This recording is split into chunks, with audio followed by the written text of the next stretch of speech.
Hello there, Comic Clan, and welcome to Comics on the Cross, the greatest streamers you have never heard of. Of course, I'm one of your hosts for today, Cross, alongside my partner in crime, the other half of the dynamic duo of Twitch, Nitro. What's up, guys and gentlemen, ladies? You know what I mean. That's what I'm saying. Guys and gentlemen, that's Sweet spot. I'm just trying to be inclusive, okay? Hacked your transmission. Thank you so much for that, host ads. Completely appreciate it. Hello to them. Hello to Co-op Trio. Good to see you, Watson. Thank you for stopping by. And welcome to our Indie Comic Book Club for the month of December. We, of course, are not doing our usual chat today. We are looking at the Indie Comic Book Club, where Nitro and myself will be talking about Usagi Yojimbo. Amazing book that I cannot wait to talk about. Probably the oldest title we've talked about, because this original one released in, 87? So this is probably the... Yeah. You know, it's like, so it was like, this is like one of the oldest ones we've talked about, but definitely one of the funnest reads I've had, so I'm looking forward to delving into that. Yeah, dude, this was a lot of fun, man. Before we delve into that, though, because, like, okay, we're starting early. 87. Hold up. I corrected you in public, and I was incorrect. I apologize. You were right. It was 87. I just wanted to make sure everybody was aware of that. Thank you for that. I appreciate it. So yeah, today we're starting earlier because my son's birthday was during this week, and we were doing a party thing for him today, so I can try and get off a little bit earlier. So I thought we'll start this and we'll jump straight in to talking about the book, and we'll hit it hard. And then, of course, like this week, nothing happened but stuff that we need to talk about. Like a certain someone possibly showing up in Hawkeye and making his MCU debut, return, whatever you want to look at it as. What in the world are you talking about, Cross? I have no idea what you're talking about. And then I've if that anything of the sort. And if that wasn't enough this week, Into the Spider-Verse's sequel dropped a trailer yesterday. I did not get a chance to actually watch that, so I am like kicking myself right now. It is phenomenal, and I will say, I don't know if you've seen the post and stuff for it. If you've not seen the trailer, there's pictures everywhere. It's a part one of a part two. We are getting a Miles Morales trilogy, so this is going to be the second movie in the trilogy, but the first of a two-parter of him delving into the multiverse himself. And from the looks of it, it picks up right where the last one left off of the portal opening. Yeah. And him hearing Gwen's voice, and she drops out of it, and that's where it picks up from, and we literally pick up where we left off. Dude, I did hear something about possibly the voice actor from the 90s Spider-Man cartoon and that Spider-Man being in it. Yeah, so all the Spider-Mans from all the animated Spider-Mans that we've seen over the years of our childhood, I've heard are at least going to play somewhat of a part in it. So. Yeah, there's been lots of rumors of Spider-Man that are going to show up like that, like the animated Spider-Man. There was I see their ads. I dropped a comic in the indie section on the Discord. Worth checking out. Absolutely. Oh, sweet.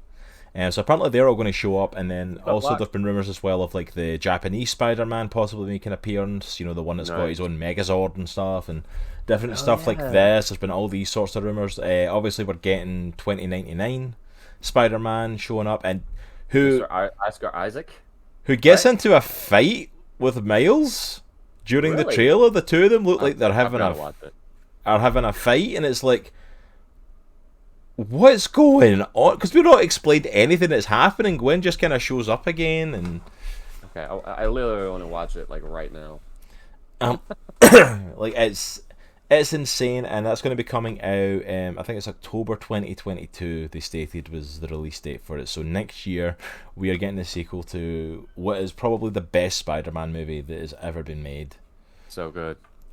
So I'm like, I'm all for whatever they do with this, as long as they keep doing it. You may want to disable the Stream Elements shout out command. Oh, Stream Elements is running as well. See, that's because I've been messing with Stream Elements and trying to like get stuff over there. To get us off of Streamlabs. We're trying, man. We're trying. I was worried that this was going to happen. Did it mute it? Did it unmute it? It's not unmuted. It's not popping up, but like in the chat box, like there's Stream Elements commands are like going off. Oh yeah, I see that. So give me 1 sec to that. But yeah, so we're going to be getting that. So why don't you tell them about the appearance that we might have gotten in Hawkeye while I try and make this work? So potential spoilers ahead if you've been living under a rock for the past couple weeks. For Hawkeye, spoilers, Hawkeye, if you don't want to know. Alright, so the rumor is that none other than Vincent D'Onofrio as Kingpin is going to appear at some point in the Hawkeye series. So, episode 3 opens up with forgot the character's name, but her superhero name is Echo. Basically, her introduction to the MCU, and it shows her at a karate type tournament, like I think like a belt tournament, and her dad's talking to her, and he says, your uncle's gonna take you home after practice, blah blah blah, and then he gets up, and right behind him is just an imposing man in a very crisp black suit, who reaches down, touches her face, and laughs, strikingly similar to the tonality of Mr. Vincent D'Onofrio. And if you did not know, in the comics, I think Kingpin is very closely tied to Echo. In fact, I think he helped raise her, or she's his adopted daughter, I believe, in the comics, if I'm not mistaken. Right, Cross? Yeah, something like that. I don't entirely know that much about Echo, but I think it's some sort of connection like that. Well, also in the comics, in the Hawkeye run by David, what's the last name? Anyways, Matt Traction, I believe, and David, I can't remember the last name. Anyways, Kingpin is a vital part of that story, and especially around that auction that happened in episode 2. But yeah, man, Kingpin is possibly coming. Which Hawkeye, is and I'm super pumped. Which is just amazing. Like, I'm all for it. Sorry. Which means, if Vincent comes in, he's gonna kick the door wide open for Mr. Charlie Cox. Well, that's it. It's like Bernthal, all them. Well, the thing is, when you take in like this with Vincent D'Onofrio possibly coming in as Kingpin. Okay, I've turned all those off, so hopefully we shouldn't be getting double things. Thank you, Nice. Wit, for the lurk. Absolutely appreciate Wit? it. But when you mix those rumours of him possibly being there with all the rumours of Matt Murdock showing up in Spider-Man No Way Home and Charlie Cox possibly playing that, again, we've had no confirmation on that yet, so don't hold that to anything at the moment. But like, it's really intriguing of like they might actually be pushing this, because it seems like a really viable option, because Marvel owns the rights to Daredevil again. Vincent D'Onofrio has done nothing but talk about playing Kingpin again ever since the show ended.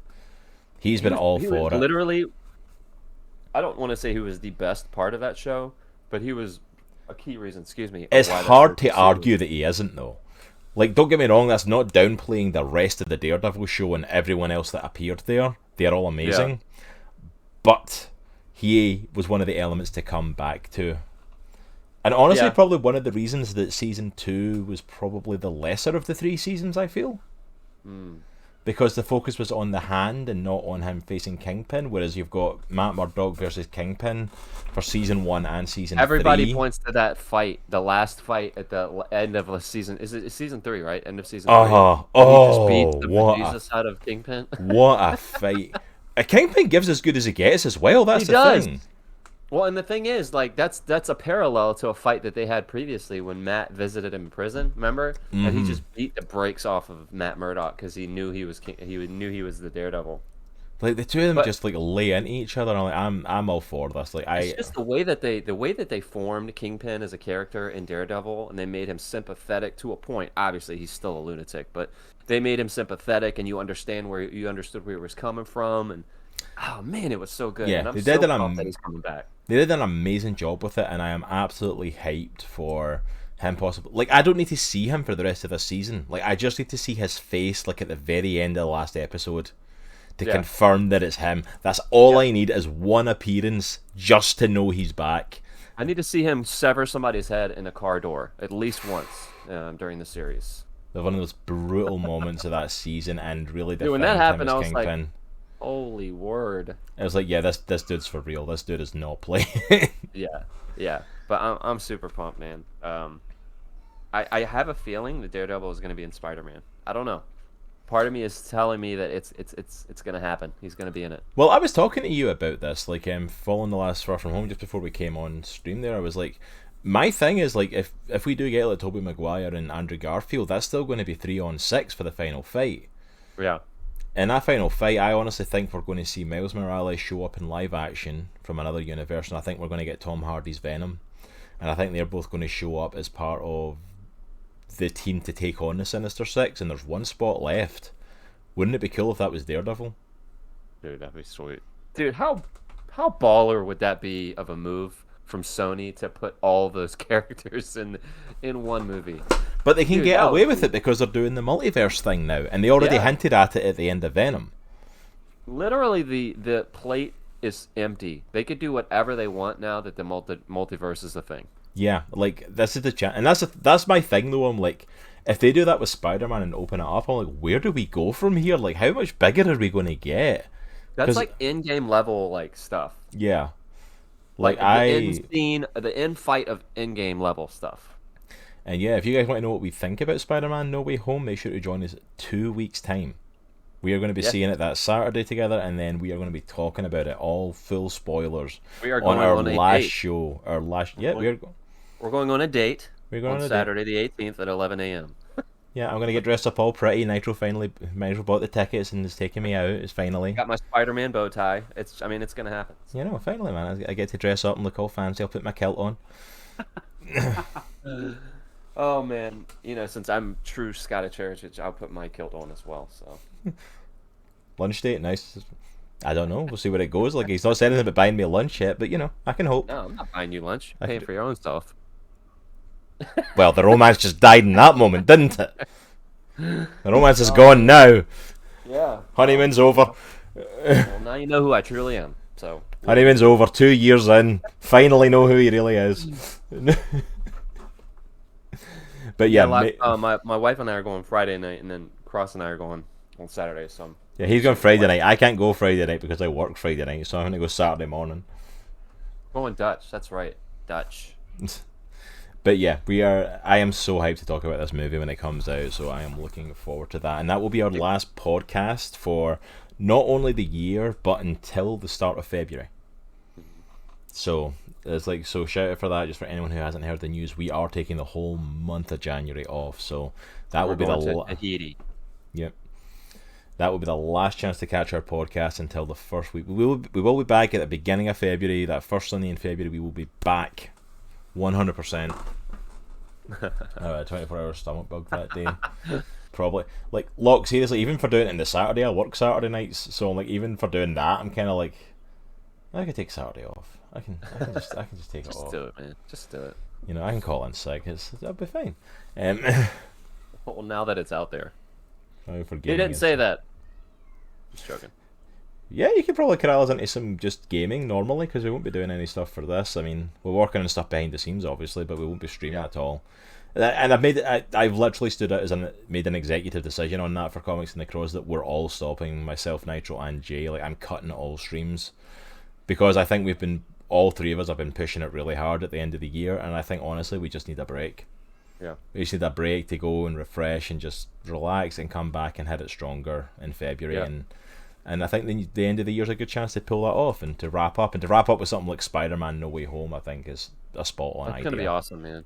That's gonna be so cool. Dude. I think that's a good place to wrap it up for the year, and then we'll come back fresh in February. So all right. So back to your theory, real quick. I know I just want to talk about Spider-Man real quick. Really, So you talk about Spider-Man? Never. Back to your theory. So if Miles doesn't play a huge part, I don't necessarily agree with you. I don't know if they're going to introduce Miles in this movie, or if he's going to play a part in this movie. Let me put it that way. If they don't introduce him in this movie, though, I feel like the next Spider-Man movie is going to be mostly him, or at least half and half. Yeah. Peter Parker, Miles Morales. Well, we were talking about that. Like, they've already set the opening for that because they introduced his uncle. Yeah. Yeah, that's right. In Homecoming. Yeah, in Homecoming we saw Donald. It wasn't a small cameo. It was a pretty big. Like, he was in 2 different scenes. Yeah, he was in 2 scenes. And it's like his character name was mentioned as the guy that Donald Glover played, and it's like, and that is the guy who becomes the Prowler and Miles' uncle. Aaron Davis, right? Is that it? Yeah, Aaron Davis, I think it is. So the door's open there if they want to take that path or not. It could just be a nice little hint to the comics, or it could be an opening. He even mentioned his nephew. And like, come on, man. Like, they're gonna introduce him. It's just a matter of when. And I think they might introduce him in this movie. I don't know if he's gonna play a big part though, but he definitely will play a big part in the next one, I think. Yeah, I think we're going to see something heading towards Miles. If not in this movie, definitely the next one. It would be awesome if Venom was in this movie, though. I think he might be, like, because they hinted at the end of Venom 2, they hinted the whole multiverse thing, in the end credit trailer, so the end credit scene. So I'm very much wondering if we're going to see that. And it's something that Sony's been really wanting to do for a while, is cross him over. And I'm like, well, here's your chance to do the crossover. Here's your chance for him to meet Tom Holland's Spider-Man. Yep. And then here's your chance to put the toys back in the toy box at the end of it all. Yes, and here's your chance to, like, fix your screwed up origin to your awful Venom movie. There we go. This is not the real Venom. This is the Venom from from somewhere else. But he's going to be our Venom from now on, all right?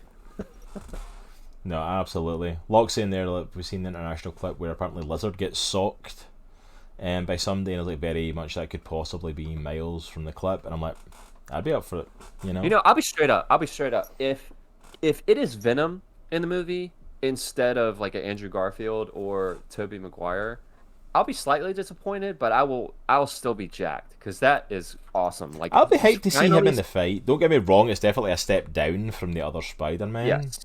But it's not a bad get. Like, that's the thing. I think we've gotten so hyped over the fact of, like, we could get Tobey Maguire and Andrew Garfield that the hype has been lost just on who the villains are that are showing up. Like, I don't think they get enough hype of the fact of, like, we're getting the Sam Raimi Doc Ock, we're getting Sam Raimi's Green Goblin, we're getting the Mark Webb Electro, we're getting, you know, Sandman's back and Lizard's back. Like, I don't think there's enough hype around the fact that all these villains are back. Green Goblin, man.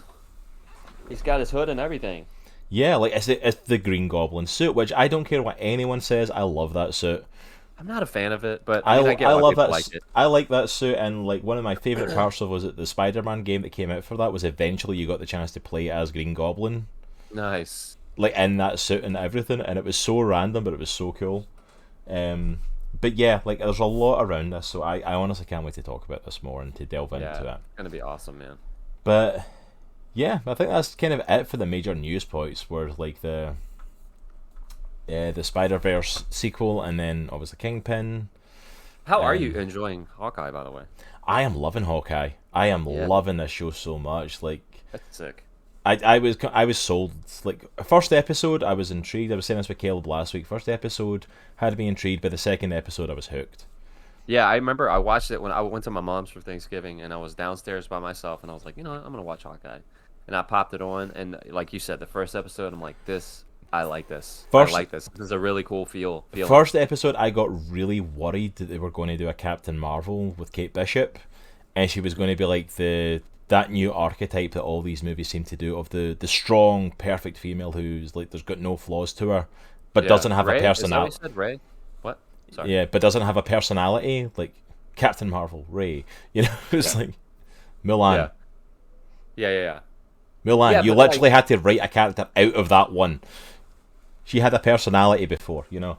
It's like, I was worried they were going to do that, and then Hawkeye was going to go from being this former S.H.I.E.L.D. agent, this badass as Ronin, to be a buffoon, and become this bumbling oaf, and thankfully they didn't do that. They set them up perfectly. They went into the second episode, and it was perfect. She's capable, but he's like showing his skill as well. He's taking her under his wing and all this stuff, and like, it was perfectly done. Yeah, at the second episode, I'm like, this is probably one of my favorite shows so far. Yeah, I am thoroughly enjoying the Hawkeye show. I cannot wait to see where they go with it. I'm intrigued to see how much of the Matt Fraction's run they actually take as influence for it, and how much it goes its own way, because obviously it's the MCU, so they've got their own direction to go as well. Like, and how it's going to set up stuff going forward for the MCU as a whole and for them. So, like, with all that stuff, like, So, spoiler alert. I know we're kind of going over, but spoiler alert. Did you see that there was a clip, or there was a montage of clips from Hawkeye, and they showed a really quick shot of someone in like Splinter Cell type gear, like night vision goggles, and people are saying that's Helena from Black Widow. So, remember the that's right. Singer on Black Widow. Right? I keep remembering that, and I keep forgetting that she's meant to be showing up at some point as well. But I'm like, that's right, she's meant to be coming into it. Yeah, that would make sense. But anyway, we are well over our time talking about news, so let's switch gears, jump over to talking about our book for today, because I want to get as much time talking about this and delving into this before I need to sign off, because I have got a boy's birthday party to go to. I mean, I Yeah, don't have take to. care of your family first, man. I mean, I don't have to go far. I just need to go downstairs. But yeah, we are doing our indie comic book club to wrap up the year. Um, Christmas is one of our major times for doing this. Last year, you may remember we did Claus, talking about the origin story of Santa Claus, which that is now my Santa Claus in my head now. You can never change Dude, my mind. such a beast, See, when man. I've seen Santa Claus slay a Krampus with a sword, it's like, yeah. I didn't know I needed that, but now I know that I need that in my life. Then you see it and you're like, yeah, this is a thing I need. It has to be. But for this year, like I was looking at other Christmas books and I was trying to find other Christmas, and there's not a lot, to be completely honest with you. There's really not a lot. So I So thought, what better than a Christmas book then? well, the whole theme for this one was, I know Nitro's got a love for martial arts and for samurai and for like the old Japanese samurai movies and that sort of stuff. He's got a little bit of a heart for those. And this is also a book I've never looked at. I've never looked into Usagi Yojimbo. My background of knowing about this character literally comes from Teenage Mutant Ninja Turtles and his appearances with them and the action figure that they brought out, which was so cool. I wish I still had it. It was awesome. So I thought, well, this is going to be the Christmas themed one because I'm going to do a book that, because usually I pick a book I think would be quite cool to cover because I'm further into the indie stuff than Nitro is, and it's usually about me introducing him to a book that I think is cool or having him check out a book with me. But for this one, I wanted to do one that was 100% up Nitro's alley, 100% something he was going to love, and give it to him as a gift. So he's actually holding his Christmas present for me right now. I got him Usagi Yojimbo for it. You will notice the ones that we got, we tried to go with the original ones. It has been re-released by IDW Publishing and slightly bigger volumes that are more typical graphic novel size. But I went with the original one, not realising it was smaller. But this is like one of the first runs from Stan Sakai, which I'm sure I'm mispronouncing and butchering horribly. How dare you? Yeah, I know we kind of talked a little bit about this before we came on, but that is literally I think the only complaint that I have about this book. It's like I feel like the book really excels when the art is given room to breathe, and some of it feels kind of cramped, which I get, because of the time frame when it was done and all that stuff. But I would really like to get my hands on the re-release to see how that alters it, the feel of it.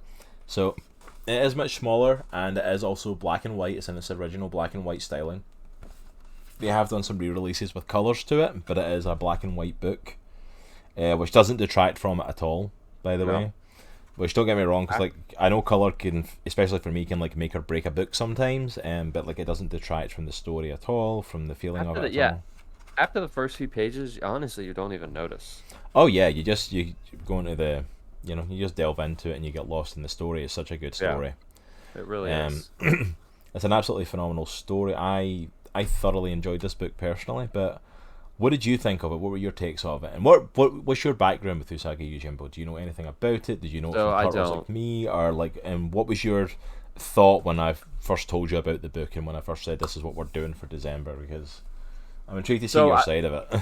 Yeah, so I grew up with the Ninja Turtles. I remember Usagi from back in the day. I don't remember a lot of him, but I grew up with the Ninja Turtles. I love the Ninja Turtles. But I didn't know anything about Usagi until you mentioned this book on one of our streams, and I looked at the cover, and I know we've shown this cover a couple times, but the second I saw this cover, I was like, dude, this looks sweet. This looks sweet. And Cross is right. I grew up with Kung Fu flicks, and Kung Fu flicks is just a generalized term that I use to talk about all different martial arts type movies. But I love samurai movies, all that stuff. So the Kurosawa movies, all those old school movies as well. And I've never read a samurai type graphic novel before. I've never really read anything samurai, at all. So I thought this book was really, really good. I thought it was really cool. It was a fun read. I didn't expect it to be fun, but it was really fun. It was just a really easy read. Yeah. And it pulled out what I really like about that type of subject, like the samurai kung fu. It's talking about honor and swordplay, how swordplay is an art, and how the Japanese people approach specific things with a purpose, and they're very meticulous about the way that they do things, and the landscape and the ink. So the inking in this graphic novel is incredible.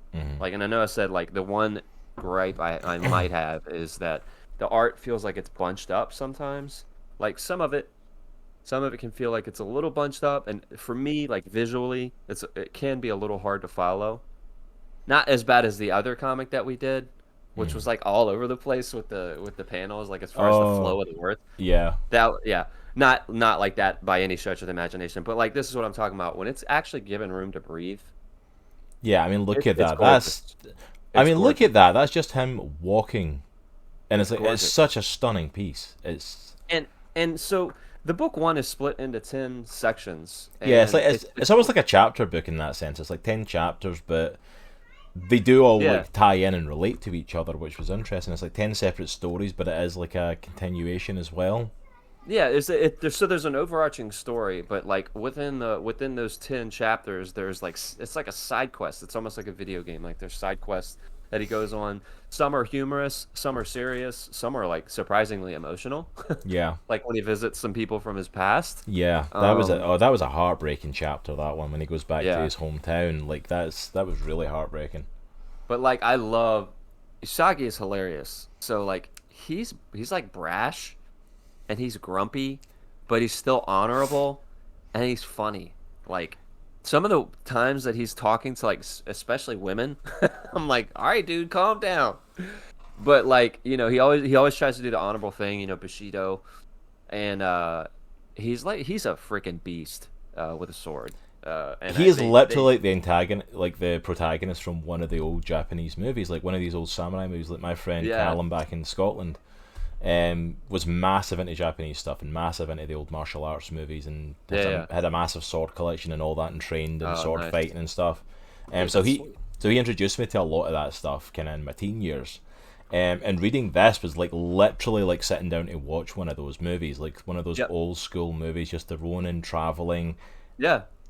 It's like, There's a yes, anthropomorphic animals. Yes, he's a rabbit. Yes, it's all that stuff. But like, beyond that, this this is definitely like an old school Japanese film. I honestly felt, and even the styles are really interesting together because it's drawn in a way that resembles more like a cartoon strip from the old school Yes. like newspapers. Yeah, exactly. But And people, that's not normally my bag. but people are full blown like cut in half, and heads Yeah. are taken off during this. Like there's, But the thing is, like, and I don't mind gore. I actually I like gore, like in graphic novels, but to an extent, obviously. but it's not. That's the But- thing. It's not even gory. No, it's not. But It's it not doesn't over the hold top. back either. It's not like Yeah. kiddie, but it's not like full blown gore fest. There's not like blood splatter everywhere or anything like that. It's, But like, I definitely, to your point, I definitely got like. So I have a movie. It's called The Seven Samurai. It's by a really well-known Japanese director, Akira Kurosawa. yeah. But it's a really old movie, like from the 30s or 40s. It's Seven in black Samurai- and white. Gonna say Seven Samurai. I'm gonna say if you've seen, was it the Magnificent Seven or whatever it is, Yep. like the Yeah, cowboy that's movie. kind of like a redo of It's it. literally based on that. It's literally the Yeah. same movie. So like you've got that idea if you've seen that. But it's like I got that vibe, like you said. When I Yeah. was reading this, I got a vibe, that type of like Seven Samurai wandering like through different villages, encountering certain things, and I can't remember the defending villages. I can't remember the movie, but the thing that got me, like him wandering, it reminded me of movies that my friend had shown me of. It was a dude who was a Ronin traveling about, but he pretended to be blind, and he fought as if he was blind. And like at the very end of the whole thing, you find out he isn't actually blind; he's actually can see. He just Yeah. uses his other senses more. I can't remember the series of it, but like him traveling and just going from place to place and on his journey really made me think of Usagi and his travels. Yeah. Because like he literally every one is a different thing, and there's so many characters that we meet and that are set up that you know are going to come back. Yeah. I think so. Usagi Yojimbo is not actually Usagi's name. No, Usagi what is it? Miyamoto Usagi. Miyamoto. That's Miyamoto Usagi. So That's his Yojimbo, name. Yeah. Yojimbo means bodyguard in Japanese, and I think they actually took that from a Kurosawa movie, Yojimbo, or Yojimbo. So, like, they're definitely paying homage to those old school samurai flicks, and, like, 100%. samurai culture, They're very Which accurate. shout out to Stan Sakai. I think he is Japanese American. Oh, okay. I don't think he's fully Japanese. Don't quote me on that. I think he's Japanese descent but born in the States. I don't know if you can quickly check that for me, Nitro. But like He was actually born in Japan. oh, was he born in Japan? I wasn't he grew sure. up I in knew it was Hawaii. either his parents or it was him. But yeah, so like he's actually born in Japan. He was raised by Japanese parents, so he grew up on this stuff. This is his culture. And FYI, he's the writer and artist on pretty much all of the Usagi Yojimbo projects. I don't think anyone else has ever done stuff apart from people doing like variant covers or like drawings of stuff to try and to show it off. But as far as I'm aware, like he's the only one that's ever drawn and written the comic, as far as I know. That's awesome. So, Yeah, like, I'm actually on this- his website right now looking at some of his art. He's so good, dude. Yeah, some of the art is so good, and I'm like, wow, this is so out of my price range, but it's worth the price. You know what I mean? It's one of those ones like this stuff's really expensive, but it's worth every penny. Yes. Like an original piece from Stan Sakai would be amazing. Yeah. But But yeah, yeah, I love the book, man. Again, I think the art really shines. Like when I showed you that one page when it's given room to breathe. I really liked. I really liked it, man. I thought it was awesome. Like you said, it was a really quick read. Like I got through this entire book, and it's not. I mean, it's not like thin.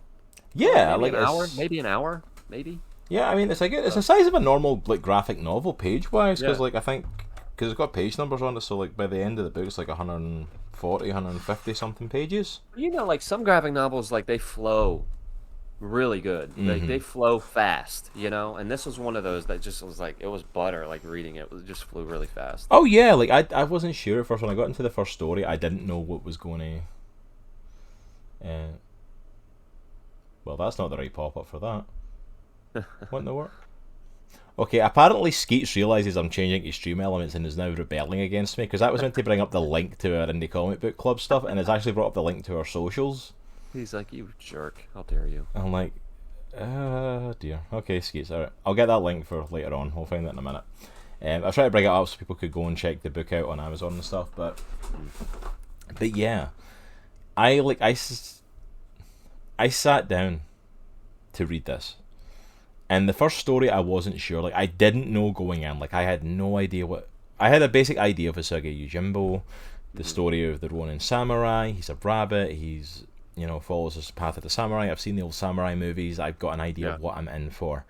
I didn't know the world. I didn't know who the characters were. I didn't know what Usagi's like personality was like. I didn't know any of that stuff. So I went in very tentatively, to kind of check it out and stuff, and to see what it was like. And the first story was an interesting introduction to everything. Yeah. But kind of like you, as the stories start, because like I think it's like the second story. Like it's not even that far in. We get like his backstory of like who he used to work for, who he was a samurai for, and his master, and his master dying, and like him becoming a Ronin, and what happened with that, and This story is really intense. Like, there's a lot packed into this. Like, a lot happens. Oh yeah, There's a lot of absolutely. political, like, political, what do you call it, commentary and back and forth and all that stuff. Sorry, I'm looking for that command to see why it's bringing up the wrong stuff, and it's not even popping up with that command. Okay, I'm just going to find the link, and I'm just going to post the link itself. Oh, come on. Come on, there we go. Alright, my computer's rebelling against me today. Jerk. I don't know why it's doing it, it's just one of those things like it knows something's happening. Alright, Indie Comic Book Club, there we go. Alright, so here's the link for the Indie Comic Book Club, where you can get Usagi Yojimbo and also check out all the other books that we have looked at in the last couple of years at the Indie Comic Book Club. There we go. Link. Years. Or well, year actually, because it was last October we started the club, so yeah. But yeah, like, I thoroughly enjoyed this. I thoroughly enjoyed the characters. I love that we got some reoccurring characters. Like, one of the characters we meet is a last standing samurai defending, like, the last descendant of this family who's being hunted, but they come back, like, later on. In another story, we get throwbacks to his, as we talked about, he goes to his home village, and we start to learn more about him, and that his father used to run the town essentially, and what happened to his father and his old love interest and all this stuff. Yeah. But then we also have like random like turns where he basically gets brought on by a bounty hunter. Dude, that's one of the. I think that's one of the funniest parts of the whole book. So there's two whole chapters in this book devoted to this rhino who happens to be a bounty hunter. So him and Yojimbo like get into a fight in this bar, basically, and then he realizes that Yojimbo. Oh,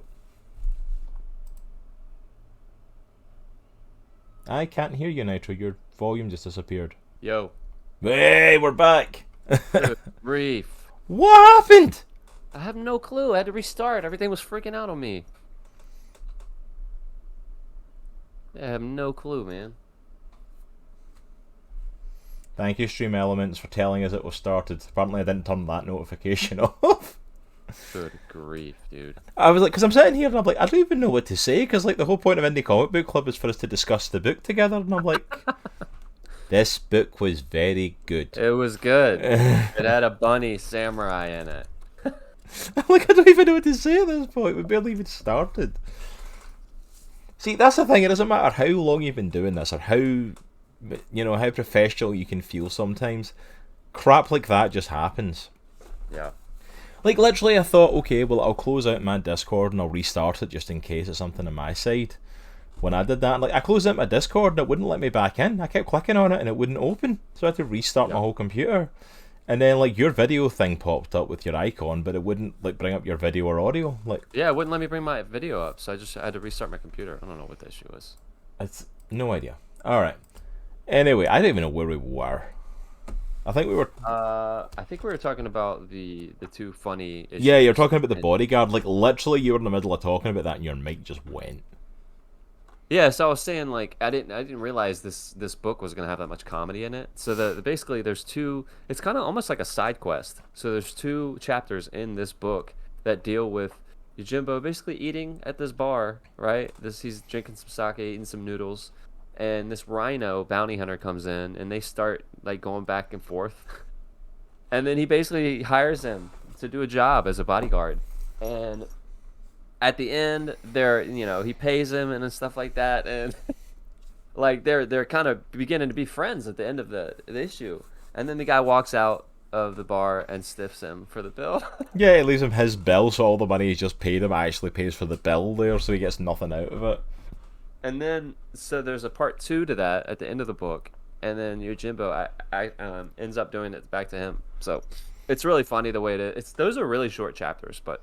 They're short, but it's funny, and that's really it. Cool. And that's it. Some of the chapters in this are longer. Like the one where he goes home, it's like if you actually read through it, like it's almost like a two-parter. Yeah. In one, there's like two distinct sections to that. Yeah. But in other ones are like literally a few pages, and not a lot happens. But the stories are nonetheless like awesome to read, and nonetheless like expand upon it. Yep. But yeah, I really enjoyed it, man. I thought it was a really cool book. Like I said, it was a really quick read, but it was really cool. So I think there's a couple of main points. We're not going to go through all 10 of the stories because it's going to be too long just to go through all of them. I feel. But I think there's definitely a couple of major ones I want to hit, and then there's a couple that just to throw out to like some of our favorites. Like we talked about the bodyguard one, but there's a couple of others like that really stand out to us. Yeah, I mean, I guess the overall. So just to pull back a little bit, so there's an overall, and I don't want to get this wrong, so step in if I mess this up. But so the overall, like the setting of the story is Usagi. I keep saying Yojimbo. Usagi is a samurai for a lord. They're in a battle, and one of the people that's fighting with him turns on him, and his lord ends up getting killed in the battle. So Usagi removes his head, buries it, and he's now a Ronin. And the story opens up with him, stopping at this elderly lady's house for for food and for sleep, and he ends up talking to her a little bit. He says, "I hear there's stories about a troll that lives in the mountain," and this is way in the not way in the future, but in the future far enough. Probably it's been some time years, since right? it happened. It's been years. Yeah. Yeah. So he's talking to her about. He's talking to her about the troll that lives in the mountain, and she kind of laughs it off. And at night, there's actually, let me see if I can find it. So there's a picture of him sleeping at night, and you see, I don't know if you're gonna be able to see this, but over here on this panel, you see the troll showing up. Yeah, there we go. Right at the edge of this lady's house. So the troll attacks him, and he kills the troll, and it ends up being that guy who betrayed Usagi and his master at the battle. And what had happened was he went back to the guy who paid him to betray them, and the guy was like, "Yeah, you're gonna be an outcast. We don't want you. Go do what you do." So he kind of went crazy, and he started living up in the mountains, and this was his trying to redeem himself. So that's the setting of this whole book. And there's a lot of political intrigue in the back, a lot of infighting and spies and all that stuff, and it's really cool, man. I don't Yeah. know if you wanted to take it from there.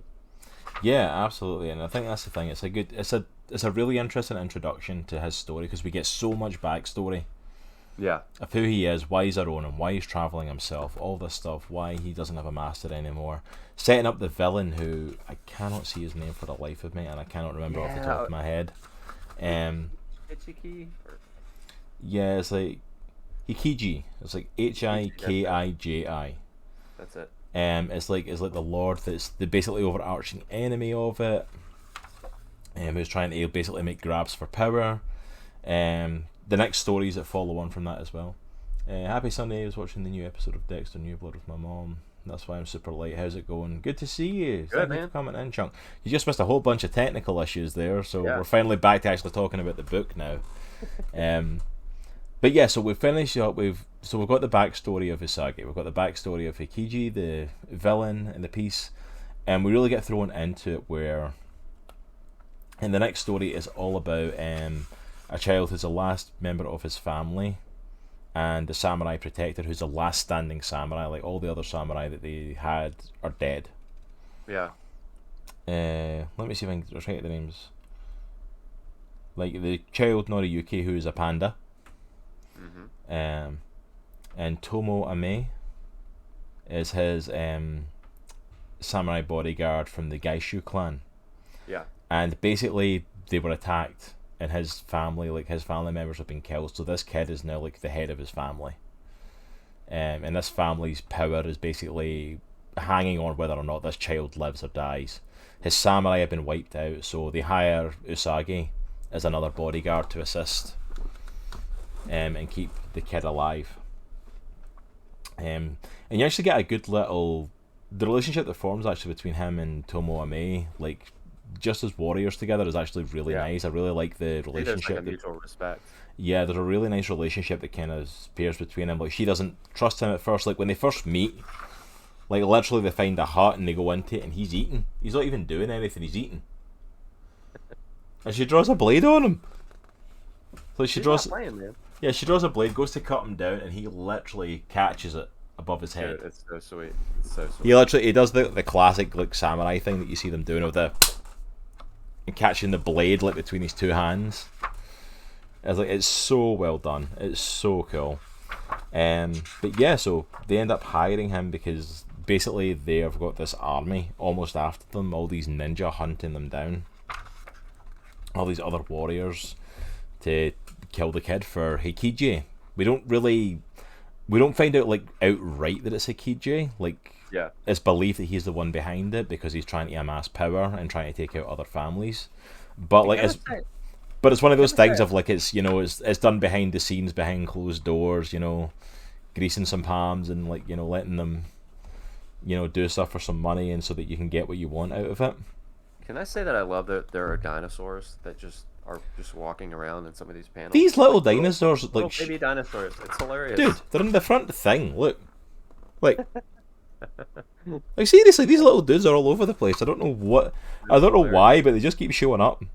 When I first saw it, I was like, "Is that a dinosaur?" But yeah, like throughout this whole thing, so this whole story is basically they travel a little bit, they get caught up with somebody. Usagi has to cut them down while Tomoame runs off with a kid, and then they travel a little bit again, and then it's like it literally just keeps happening to them for so long. So one of my favorite pages, it's not a splash page, but it's kind of close, is when he encounters some of the ninjas again. And we were talking about how it's not super gory, but it is definitely graphic. This is an amazing page. Oh So it yeah, shows him swiping left and right across the ninjas, and it shows what each stroke does to the ninjas. It's so awesome, man. yeah. Because and that's the thing as well. Like Tomomi gets injured during it, and she gets hurt, and he has to like basically leave her somewhere to get help. So it ends up becoming by that point it's just Usagi on his own with the kid. And it's which actually I think is probably what they kind of copied for. If anyone's seen like the Nickelodeon, you don't hear me. You guys still hear me on? We're having all sorts of tech issues today. Oh my goodness. And ladies and gentlemen, or guys and gentlemen, Okay, so just in case Nitro seems to keep having issues with Discord, we are now using StreamYard, which thankfully I have access to, thanks to working with Terminus Media and doing the panels there. So hijacking that for a little bit. this is frustrating.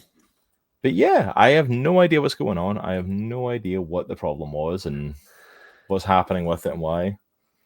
I'm pretty sure there's something wrong with my drivers on my computer. I just don't know what. I'm gonna have to troubleshoot because it's obviously me. So Yeah, something's going on your end. I don't know why. Like it cut out. Like I was talking and then it cut out for you, but that's what happened with me as well. Like when you were talking at one point, it cut out in the middle of you talking. Yeah. And it seems to be fine on my end. That might be a problem. My Discord stuff seemed to be okay from what I could tell. Yeah, it's probably my end. My Streamlabs is still picking me up and stuff, but yeah, here we are, guys. So it's all good. It works. We're here. We'll see if this works. Okay, we're going to probably try and hit some of the major points of this, and we're probably going to wrap. Yeah. A bit earlier on this, just because of the tech issues. We don't want to try and drag it out and risk more. Yep. But yeah, so from what I was saying, so we're protecting the kid from the Genshi family.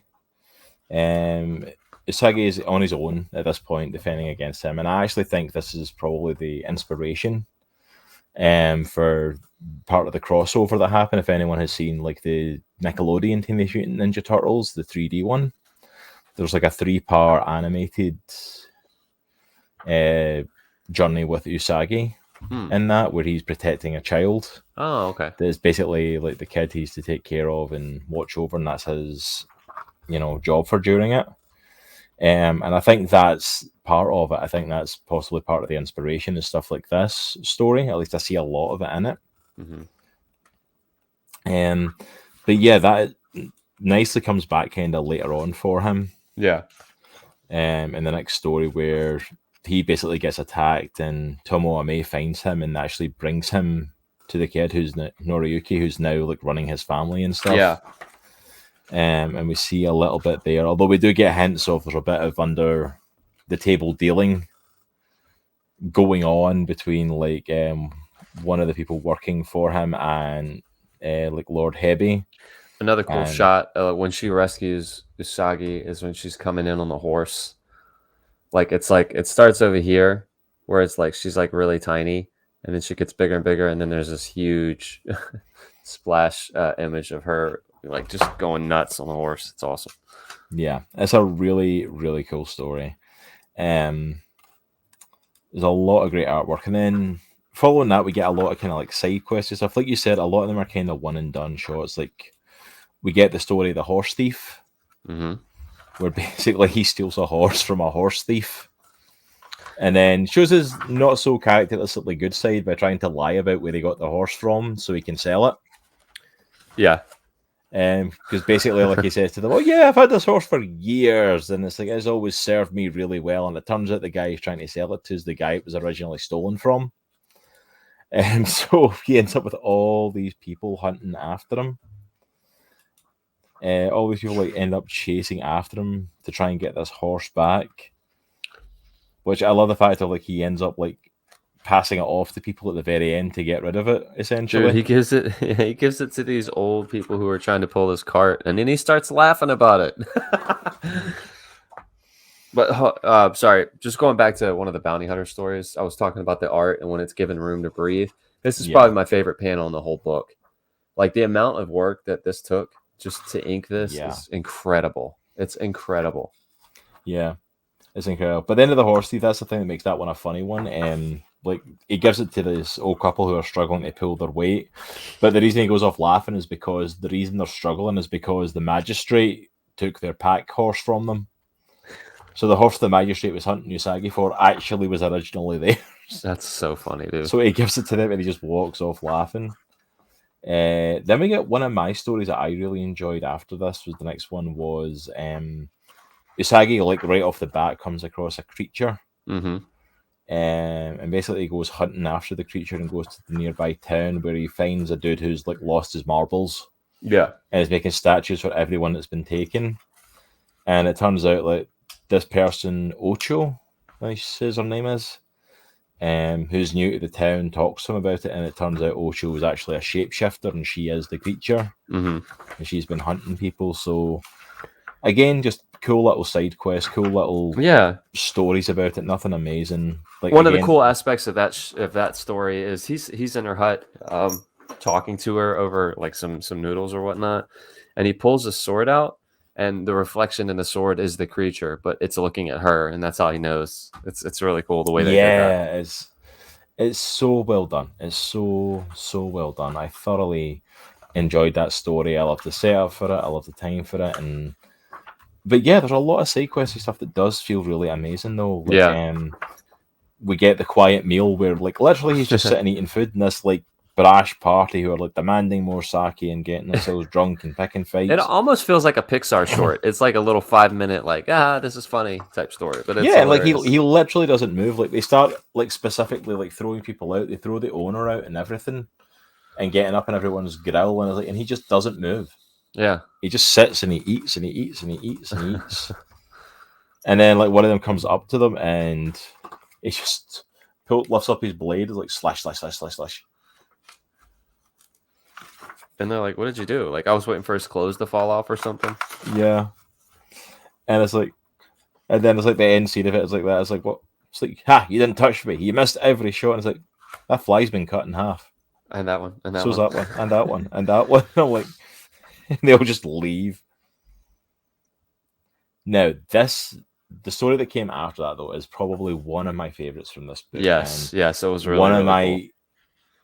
One of the most intriguing characters that we meet in this, and who I would love to read another volume of this and find out more about this character and see him make a comeback. Blind Eno. Blind Eno, who is a blind pig Ronin, kind of.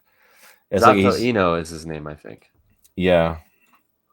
It's like Eno who he's blind and like he keeps saying it to himself. He's looking for some place just to settle. He's looking for somewhere just to live his life and just not worry about anything. He relies heavily on his nose, on his snout for his sense of smell. Zatoichi is the movie you were thinking about, by the way. Oh, Zatoichi, is that it? Okay.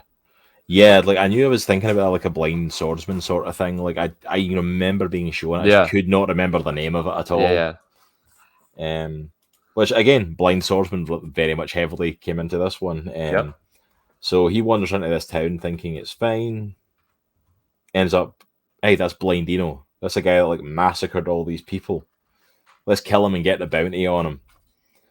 And then it cuts to like Usagi coming into town, and like the town's just like been massacred. Mm-hmm. It has been destroyed. It's on fire. It's like people are dead.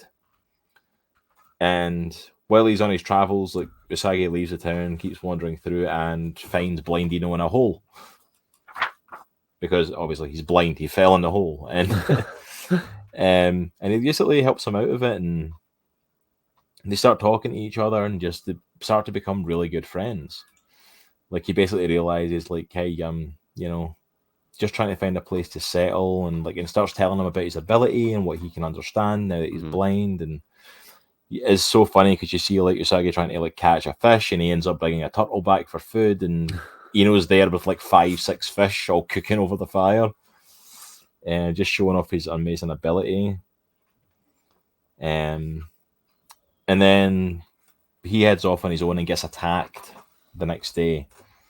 And Usagi gets to see him putting his stuff into his abilities into practice, and sees him basically murder these people who came after him. He massacres them. Yeah.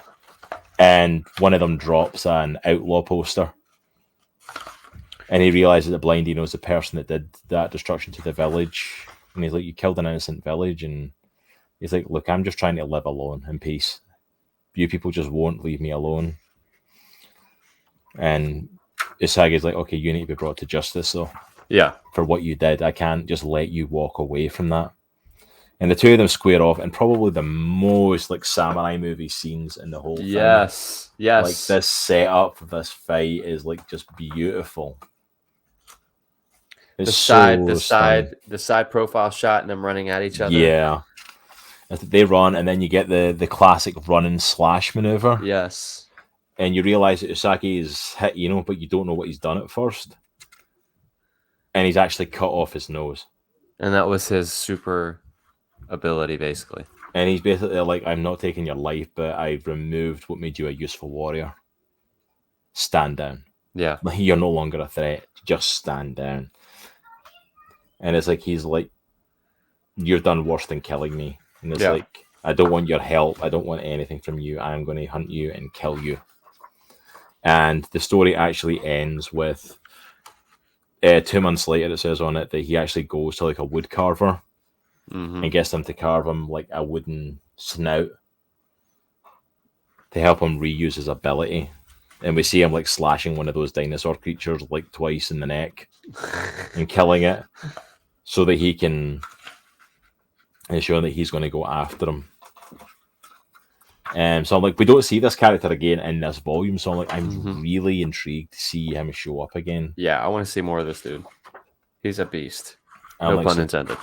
That was one of my favorite stories in this. I thoroughly enjoyed it so much. And then, do we want to talk about Homecoming then? Because it was the 2-part one, and this was kind of like the major story for the whole thing. I'm trying to remember the plot of that one.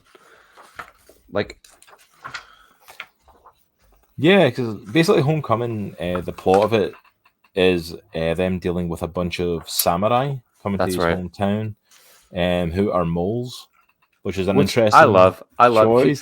There's a lot of ninja movies where they have these claws on their hands and they look like spikes on like Freddy Krueger type stuff.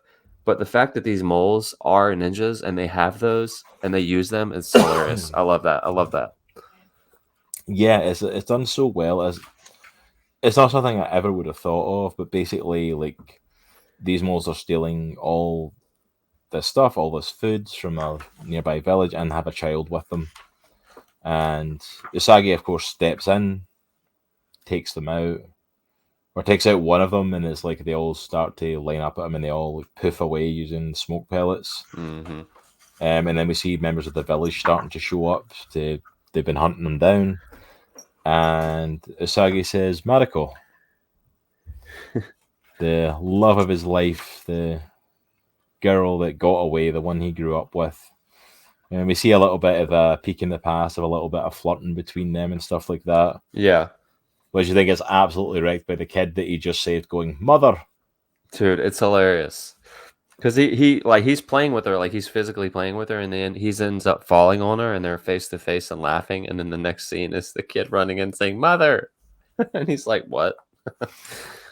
Yeah, it's like him, and then so we've got Mariko, and then Kenshi, who is her husband and the father of the son, and who does not like Usagi, an old friend / rival of Usagi's from the town. He does not like Usagi at all. He 100% hates this dude. So, just a little backstory. Usagi's father was the magistrate of this town. And when Usagi's father was killed, by, I can't remember who, but when Usagi's father was killed, they basically demanded that Kenshi fill the role. So Kenshi is now the magistrate of this little town, and Kenshi hates Usagi. Yeah. The person that killed him was Haikiji. That's right. That was coming back around. He actually struck down Usagi's father. Which I love that they don't show his face. Yeah. It's like they strike him down and put Kenshi in charge, basically, to follow orders. And he's like hated Usagi since they were kids. And basically tells him, like, we'll give you a room for the night as a thanks for saving my son. But after that, get out. Yeah, leave. After that, you're done. Okay, fair enough. Sure. So yeah, and he basically tells him that, and is like, and asks him, "What's your intentions here?" He's like, "To come to my father's grave and show respects." So you're going to begrudge me that? And it's like, no. But that's it. That's basically it. You see your father's grave and you get out. And then you bounce. Yeah. You know, and Mariko thanks him as well for like helping with the ninjas, but basically tells him, look, they're not your problem, they're our problem. To which he responds like, you kind of forget this is my home, this is where I came from, this is, you know, you people are family. Whether or not you want to admit it or agree with it, you're family. To which of course they get attacked again. The kid gets pinched again. Like, this kid is like the classic trap of like, this kid is going to keep getting kidnapped. But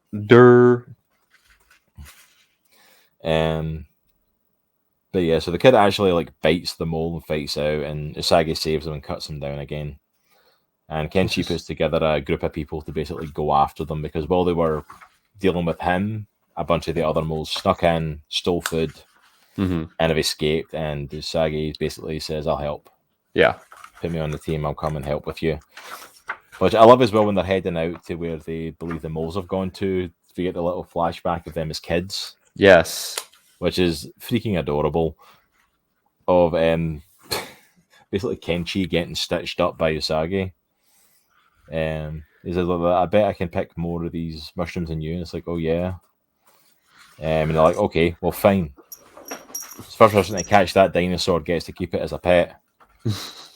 Like, fine. It's like, haha, I've trapped it, I've got it in a cave, and he lets Kenshi run into the cave after it, and as soon as he grabs it, it's like, there's like a whole family of them. Like 50 million of these things all start chasing him. And I love the fact he even says to Kenshi's like, look, there's nowhere around here for them to go. Where would they take the food? And he says, you're kind of forgetting that there's a cave around here. Yeah. And he just glares at him as he remembers the cave. You dummy. Yeah, so they basically find the cave, and they fight those mole ninjas, right? Mm-hmm. And they get the food back for the village, and there's like kind of like at the end of the issue, there's kind of like this flashback of Usagi and what's her name again? Mariko. That's right. About when they were younger and they were in love and all that stuff. And Usagi had given her a blade. He had cut part of her hair off so he could remember her. And he had given her the blade. It was like a notched blade. And the episode ends, or the issue ends with it's like a split panel. So this side of the panel is Usagi, and this side of the panel is Mariko, and it shows them basically disrobing part of their outfit. And Usagi takes his top knot like wrap off, and in the wrap is that lock of hair. So he's been carrying it with her the whole time. And then Mariko pulls out that knife that had been wrapped up that she carries on her at all times. So it was a cool little, like, it's pretty emotional, like, little impact there at the end of that issue. Yeah, it was really emotional and really sweet. And obviously it's kind of like the standout of the book, like, along with like kind of finding out the stuff of how he became a Ronin. It's one of the most important chapters in here. A lot of the stuff is very side questy, like you said. Not in a bad way, not complaining about it in the least. The stories are amazing, but at the same time, it's like this is very much the crux of it, because this is one of the big stories of, we find out about Usagi. We find out about his life. We find out where he came from. Why isn't he just back home? Why isn't he there? What happened with, the love of his life, that, she's now married and gone off and like with someone else, and they're living their life while he's been a Ronin, but they never forget each other. And there's this emotional tie to it. We also get the emotional crux of Hikiji, who killed his master, via the proxy of the guy who betrayed him, like also as the man who struck down his father. Yeah. And is also still making a power play for people that Usagi is connected to. So he's going to come back as a reoccurring villain, a reoccurring story for it. Yeah, I really, really enjoyed this book. It was such a cool, and like you said, it was really fun. It was such a cool and fun read, man. It was really fun. Like, the character development in it is so good. It is so well done. Like, you fall for the characters. Some of these characters you only see for an issue or two of 10. but yet you really like connect with him. I really connected with Usagi. I thought he was a brilliant protagonist. Really enjoyed following his journey. Really wanted to see more of his journey. Yeah. If you enjoy the old school samurai stuff and the old samurai movies and ninja movies, like it's literally that in a comic. If you love that stuff, you'll love this. 100%. I'm interested in getting book 2, man. I wanna continue it. Yeah, I want to see where it goes from here. It's one of the comics, like, you know, it's a good comic when not only have you enjoyed reading it, but you're like, I need to get the next one. Like, like when we picked up like Lock and Key, for example, and stuff like that, is, you know, or like Spencer and Locke, or some of these other books that we've covered, like the ones that have made you like, I need to see what happens next. Yeah, I need to see how the story goes from here. And this is very much one of those. And I have to give that full credit to the book and to Stan Sakai, because I did not think it was going to be. I didn't think it was going to be a must-read book. I didn't think it was going to be, I need to know what happens in Usagi's life following this. Yeah. But I 100% do. I 100% want to find out what happens next. I 100% want to see what we do from here, you know? Yeah. Yeah, I wanna read the second book. I just added it to my wish list. Yeah, I don't blame you, dude. It's absolutely phenomenal. I thoroughly enjoyed this. It would be highly recommended for anyone. If you are a fan of the samurai type of storytelling or samurai themed storytelling, and you're a fan of geek culture, you need to do yourself a service and read this. It's really good. Yeah, go and check it out. Absolutely. One second, try to get the link to share again. Throw that in chat. So the link I'm putting in there is for our indie comic book club list, Amazon wish list that I've got. It's a wish list that's made up of all the indie comic book club entries from when we started with Lock and Key back last October all the way through to Usagi Yojimbo. So definitely go and check that list out, pick this up for yourself, and we'll do our next one back in the new year. This is our last one for the year. Yeah, man. One of our last shows for the year. I kind of can't believe. Next week is going to be a little bit different again. Let me do a screen share if I can.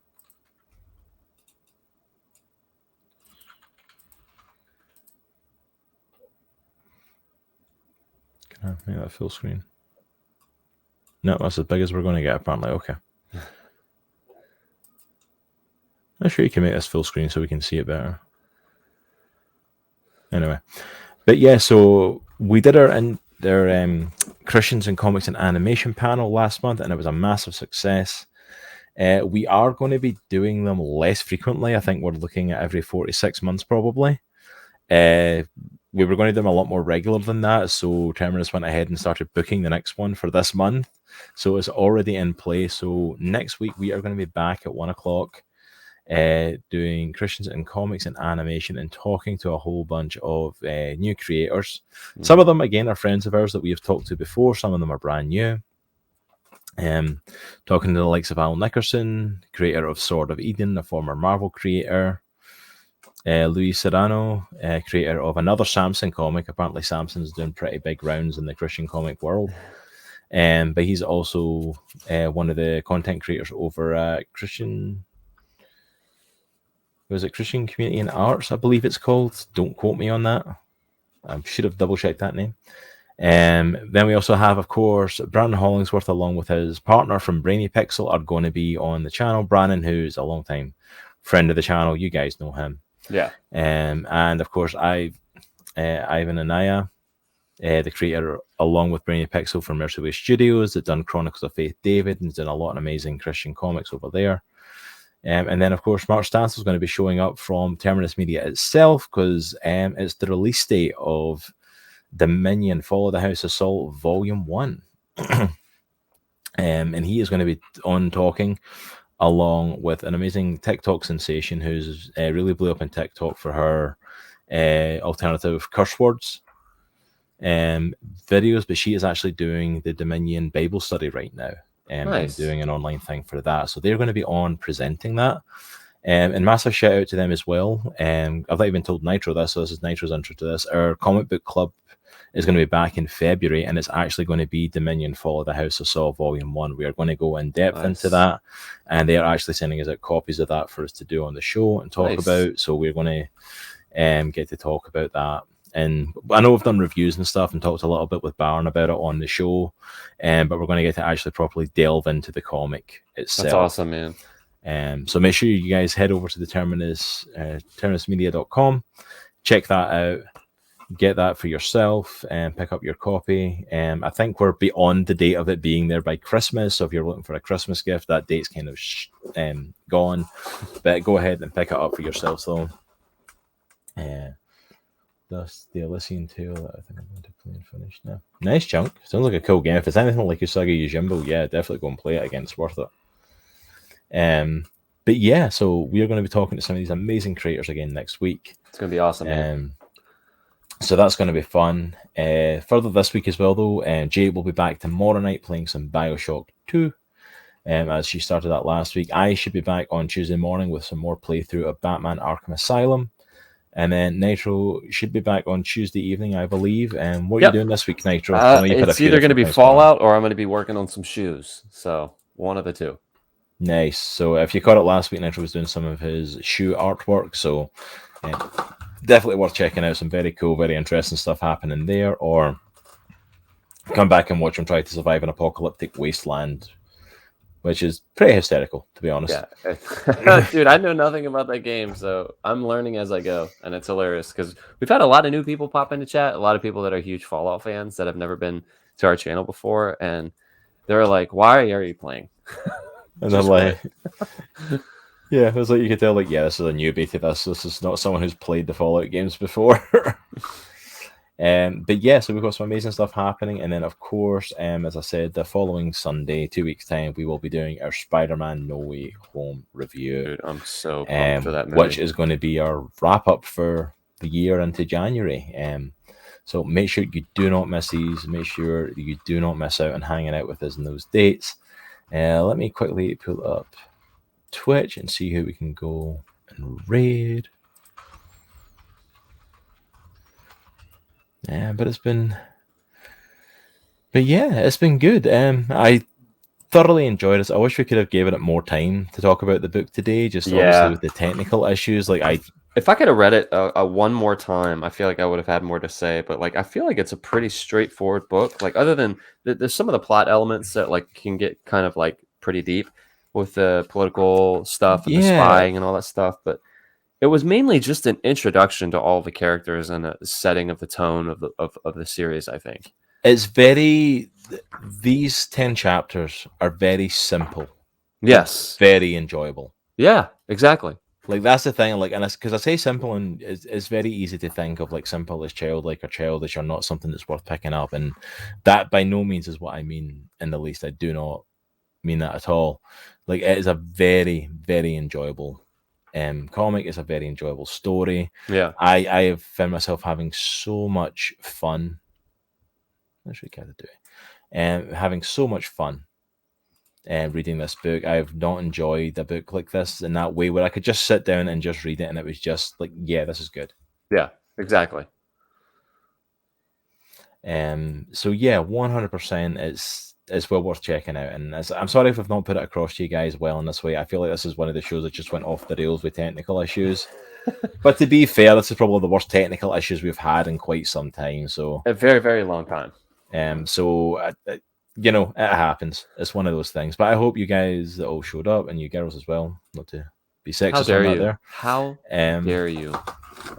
I hope you thoroughly enjoyed the show today. I hope you had fun with it, and I hope you'll go and check out Usagi Yojimbo for yourself. It is well worth it.